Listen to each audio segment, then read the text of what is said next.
Amigos, volvemos en nuestra segunda media hora de Comercio Exterior Siglo XXI del día de la fecha, 29 de noviembre. Y los que escuchaban recién nuestra cortina habrán visto la cuenta de la luz, ¿no? Bueno, desde el próximo sábado vamos a tener que colocar tal vez este fragmento rescatado, repetido desde allí, ¿no es cierto? Porque todo el mundo va a estar hablando de la cuenta de la luz, es así. Hablábamos en nuestra primera media hora acerca de, bueno, el modelo de país y de alguna manera la economía productiva. Un tip histórico sería que Argentina llegó hasta acá, hasta este presente, con altibajos, mirado en términos de series históricas, pero con un modelo que siempre combinó exportaciones primarias, primarizadas, materias primas, pero también exportación industrial. Un entramado productivo muy diferente al de la mayoría de los países de Latinoamérica. Para nosotros siempre, por lo menos las últimas décadas, mirábamos con mucho cuidado lo que es las MOI, las manufacturas de origen industrial. Para quienes creemos que el desarrollo sustentable solo es posible produciendo bienes y no mediante solamente primarización de economía o intermediación financiera, hablábamos recién, el modelo implícito del actual gobierno es regresivo y, por supuesto, no puede ser sustentable en el tiempo. Este es un dato que me parece es importante comenzar a ir internalizándolo, sobre todo porque muchos dicen, ¿por qué no llegan tanto las inversiones más rápido? Bueno, porque muchos ponen en duda la sostenibilidad del actual modelo. Y se empieza a hablar de que el gobierno tiene como modelo el modelo peruano. Primero se habló del paraguayo y el peruano, finalmente los propios funcionarios hablaron del modelo peruano. Por eso yo me tomé el atrevimiento, sin faltar el respeto, de empezar a hablar de la peronización a la peruanización. Y claro, se lo menciona a Perú siempre como ejemplo, destacando que su presidente del Banco Central ha durado 20 años, mientras que han pasado 7 presidentes, varios de ellos están con problemas judiciales o están presos, bueno.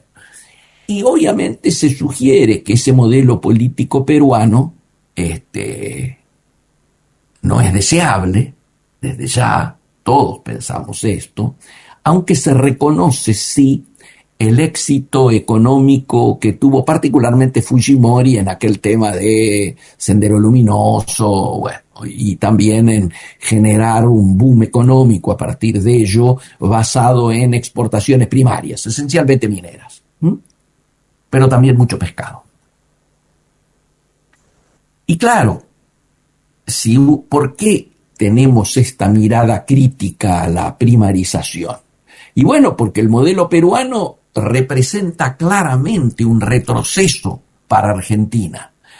En Argentina se valoran la educación universitaria, la educación pública, gratuita, se valora la investigación, se valoran los logros científicos, se trata de una economía, la peruana, que no está integrada y tiene prácticamente algo que era característico de Argentina. Perú no lo tiene, que es la movilidad social ascendente.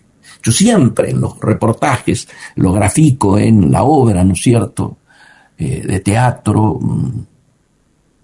allí hecha en Misiones, ¿no es cierto?, Mi hijo el doctor, donde como ejemplo de esa movilidad social ascendente, el hijo de un laburante y de una ama de casa, a través de la educación pública y de la universidad pública, llega a ser mi hijo el doctor.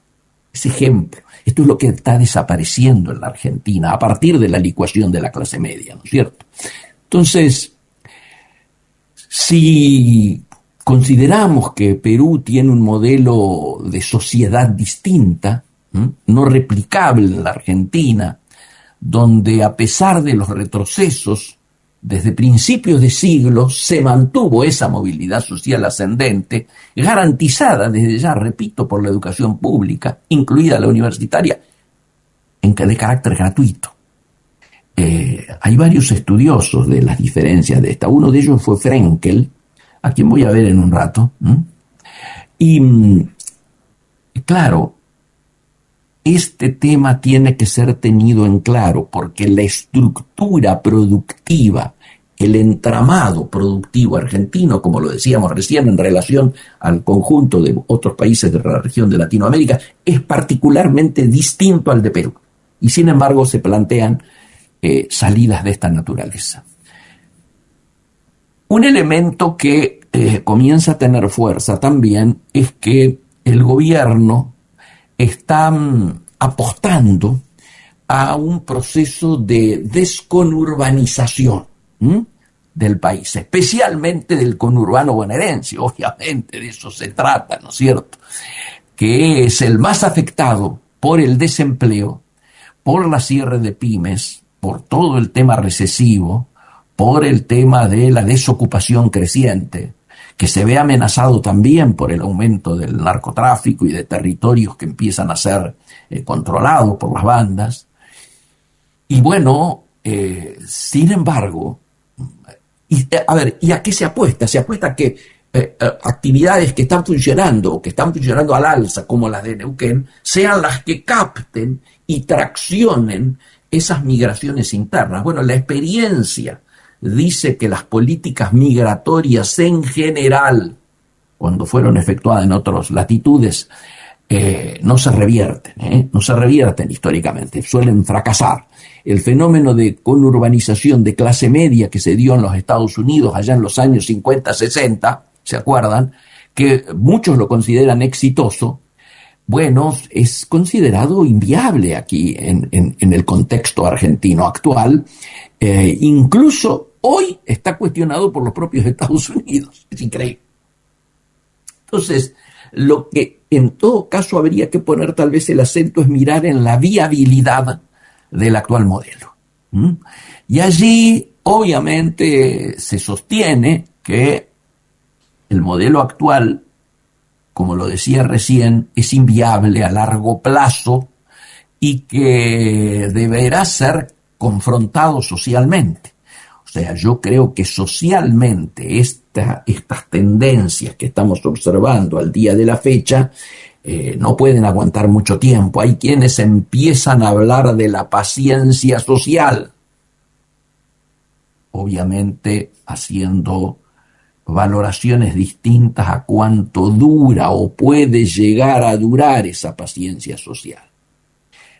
Si uno mira las elecciones recientes, obviamente le han dado al gobierno un aval tácito para continuar hasta fin de mandato, 2 años más, fundamentalmente como rechazo a los modelos anteriores que la sociedad ha considerado como fracasados. Y seguramente al que nadie está planteando volver en la literalidad de lo que significa. Y también ha habido una suerte de cuestionamiento y hasta un rechazo social al modelo industrial anterior. Digámoslo, se cuestiona como un modelo exitoso de industrialización y de ascenso social, y nos preguntábamos todos, ¿cómo pasó a ser rechazado por una parte importante de nuestra sociedad? Y obviamente esto hay que analizarlo desde lo sociológico, también desde lo económico, por cierto, pero de alguna manera se subraya una suerte de tiempo de despilfarro sin objetivos como una de las causas del fracaso, que puede ser considerado una causa posible, ¿no es cierto? Es decir, no se aprovecharon los momentos de altos precios de nuestras exportaciones para generar esas colchones, ¿no es cierto?, anticrisis, que suelen armar los países. No se utilizó esos momentos de alza para aumentar nuestras reservas del Banco Central en relación al PBI, que son las más bajas de Latinoamérica, sin duda.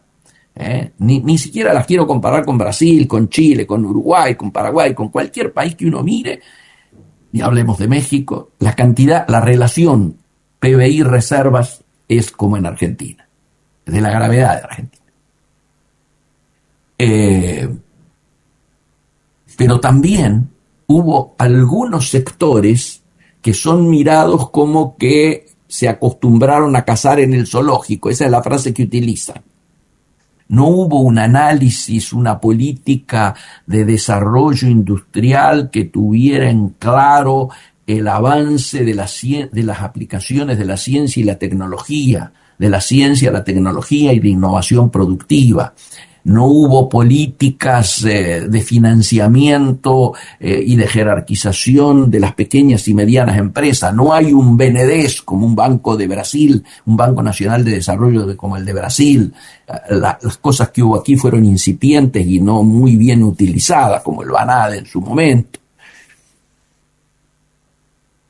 Y claro, ahora estamos en un momento en el cual el debate está pasando por temas más urgentes, y uno diría que el presupuesto y las exigencias externas ocupan el centro del debate, que tienen que ver también con el modelo, ¿no es cierto? El gobierno, recordemos, lleva 2 años, diríamos, sin presupuesto, que es un tema que hemos criticado mucho, que es inédito en la Argentina y yo diría en el mundo. Fíjense el escándalo que fue en Estados Unidos cuando estuvo 1 mes sin presupuesto, el famoso shutdown, ¿no es cierto? Y el precio político que ha pagado Trump por esta situación. Entonces, esto es muy importante que... ¿Qué dice acá? Bueno, parece que no estamos transmitiendo en vivo en Instagram. O no estaríamos, vamos a ver. Espero que sí, Entonces, yo diría que hoy las exigencias externas nos obligan claramente a meternos en esta temática también. El Tesoro de los Estados Unidos y el Fondo Monetario están exigiendo de manera concreta que se apruebe un presupuesto, ni siquiera vamos a entrar a analizar la calidad de ese presupuesto, para mantener el programa económico. Y se estima que el gobierno tendría, con estas giras que está viendo por las distintas provincias, las crisis que se están dando en el bloque peronista, el alineamiento de los gobernadores, daría la sensación de que el gobierno podría conseguir los votos para aprobarlo sin grandes concesiones, ¿no es cierto? Aunque no se sabe todavía qué puntos el gobierno no está dispuesto a negociar. Esto no se sabe todavía. Vamos a ver cómo se ordenan las provincias en este tema. Y claro, se ha criticado muchísimo la falta de transparencia en la Comisión de Presupuesto y Hacienda, lo que hace claramente a que se caracterice como una opacidad legislativa, esto que estamos viviendo en estos días, ¿no es cierto? El nuevo presidente de la comisión, diputado Berti, no tiene experiencia económica, ni siquiera vocación legislativa, lo que obviamente agrava esta situación. Diríamos, vamos a reiterar entonces algunos elementos en una suerte, diríamos, de resumen, ¿no? El gobierno argentino parece, ¿no es cierto?, que se está orientando hacia un modelo económico regresivo, inspirado en esto que decimos, la primarización que se vive en países como el que ya mencionábamos, Perú, y este enfoque contrasta con esta tradición argentina de industrialización, educación universitaria, movilidad social ascendente, y esta apuesta, como lo decíamos recién, implícita es la desconurbanización y la reducción del peso del conurbano bonaerense, aunque, como lo comentábamos, la evidencia histórica muestra que las migraciones urbanas son muy difíciles de revertir o directamente no se revierten. El desafío, yo diría, central hoy, por eso traigo este tema sobre la mesa en este programa y en este tiempo, es definir si Argentina va a mantener una identidad productiva e industrial o si va a avanzar hacia un esquema primario exportador con consecuencias sociales y políticas muy profundas, ¿no es cierto? Muy profundas.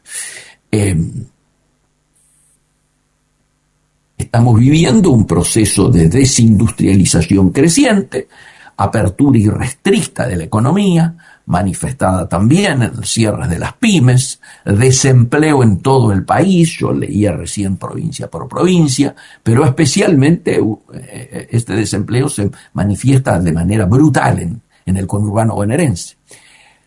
El gobierno sigue sin presupuesto, lo que genera opacidad y también tensiones con el Fondo Monetario y con el Tesoro. Si hiciéramos un cuadro comparativo, uno podría decir el modelo argentino versus el modelo peruano. El modelo argentino, industria más educación, pongámosle. El modelo peruano, exportación primaria. En el modelo argentino, movilidad social ascendente. En el modelo peruano, crecimiento sin movilidad estructural. Nosotros tenemos premios Nobel, tenemos mucho desarrollo en investigación reconocido a nivel internacional, mientras que en Perú hay una ausencia absoluta de una agenda científica. En Argentina todavía hay una clase media consolidada, cada vez con más riesgo, pero ha estado consolidada, mientras que en Perú había una fragilidad institucional. La estrategia actual y los riesgos, digamos, otro cuadrito de simplificación que podríamos hacer. La estrategia actual entonces es desconurbanización y los riesgos son migraciones urbanas que suelen ser irreversibles. La estrategia del gobierno explicitada más aún esta semana es no acumular reservas. ¿Y esto qué genera? Y bueno, genera dependencia externa evidente, como estamos viviendo de el Tesoro de los Estados Unidos y del propio Fondo Monetario Internacional.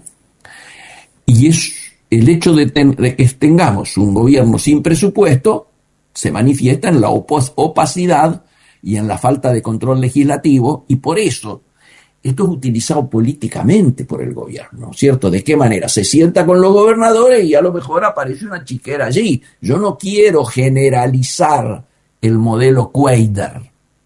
No quiero decir que todas las negociaciones con las provincias tengan el modelo Cuadra como alternativa, pero esa opacidad no ayuda en absoluto a que pueda darse una discusión más profunda alrededor de un presupuesto que comience a aclarar alrededor de qué modelo se está planteando. Ustedes fíjense, en los países desarrollados, en los países más que desarrollados, que tienen estabilidad política y económica,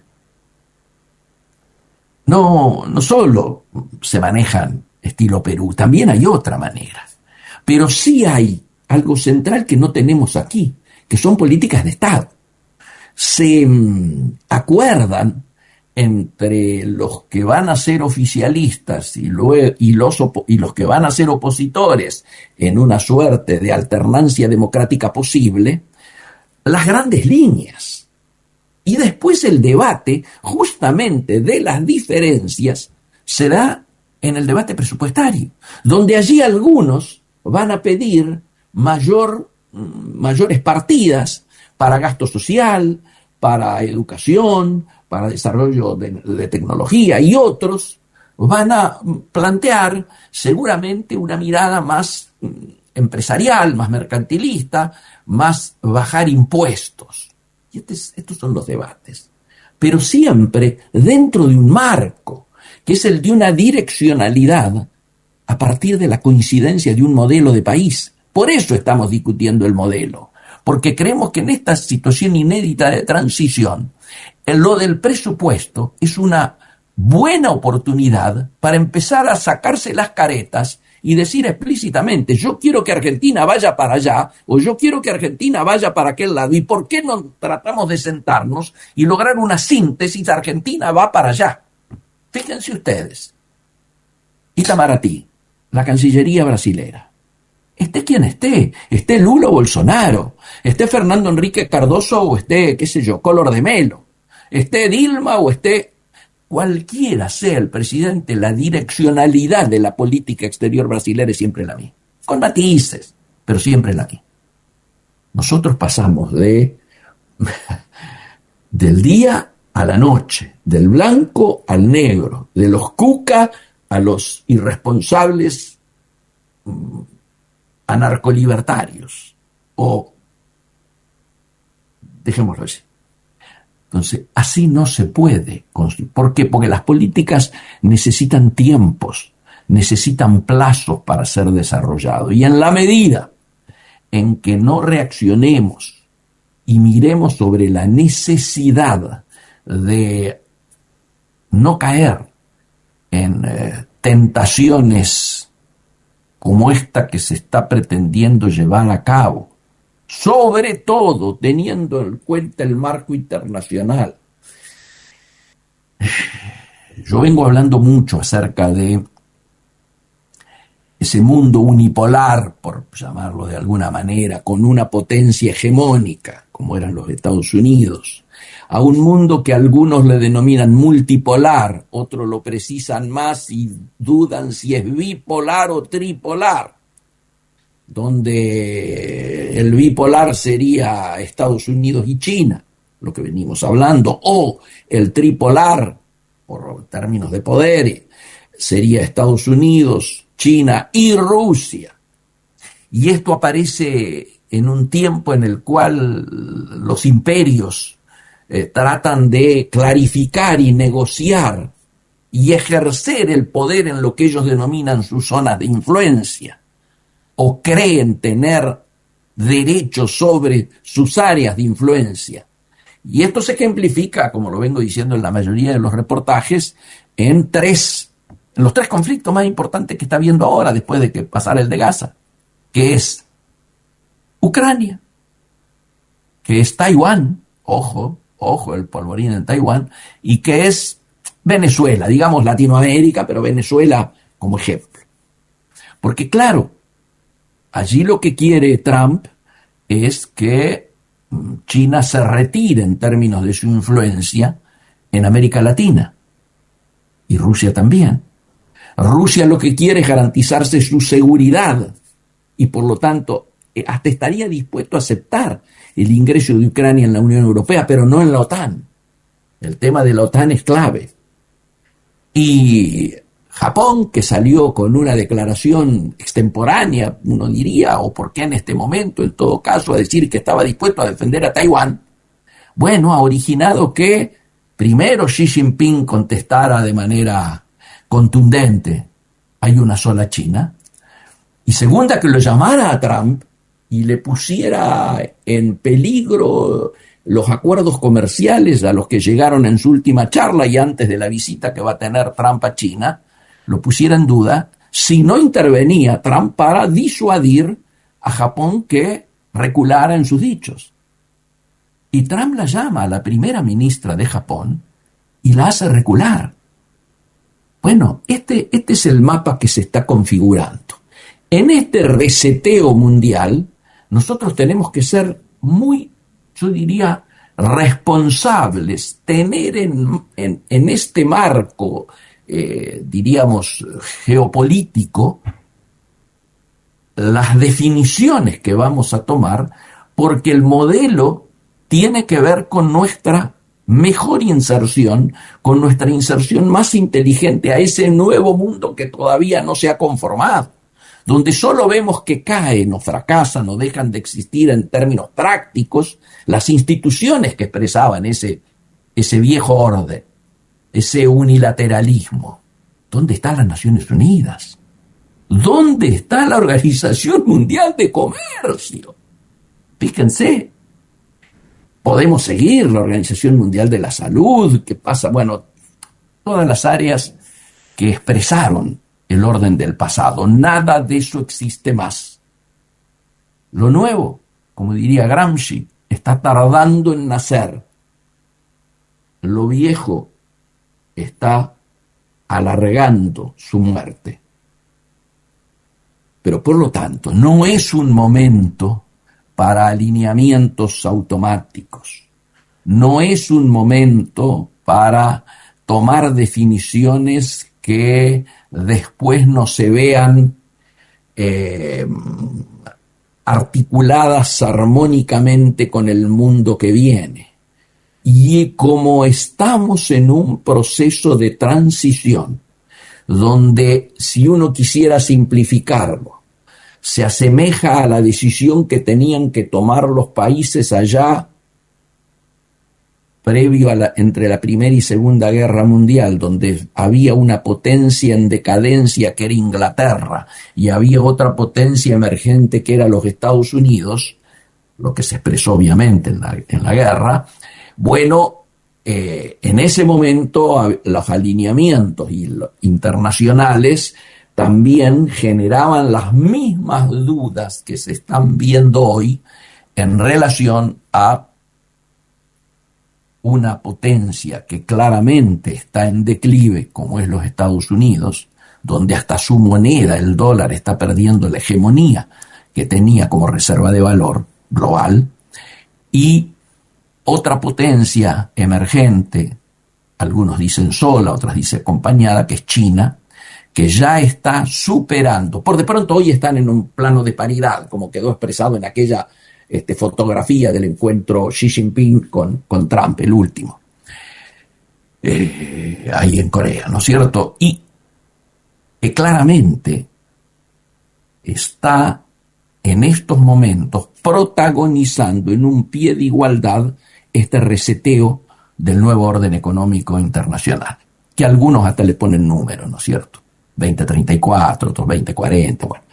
Lo concreto es que creo yo que es un momento muy especial para precisamente poner el ojo en el modelo de país que está directamente vinculado a cómo queremos vincularnos, insertarnos inteligentemente al mundo. Y allí claramente voy a terminar repitiendo esta necesidad que, como un mantra, repito, es imprescindible que en este tiempo de discusión del modelo, Argentina desideologice sus vínculos diplomáticos para no seguir perjudicando sus vínculos comerciales y sus vínculos económicos.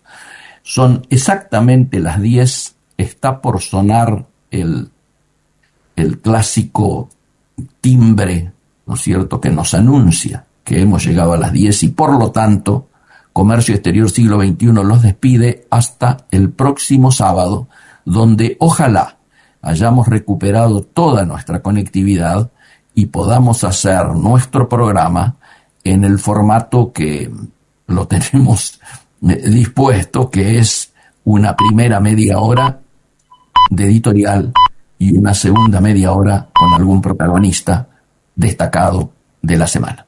Nos estamos viendo.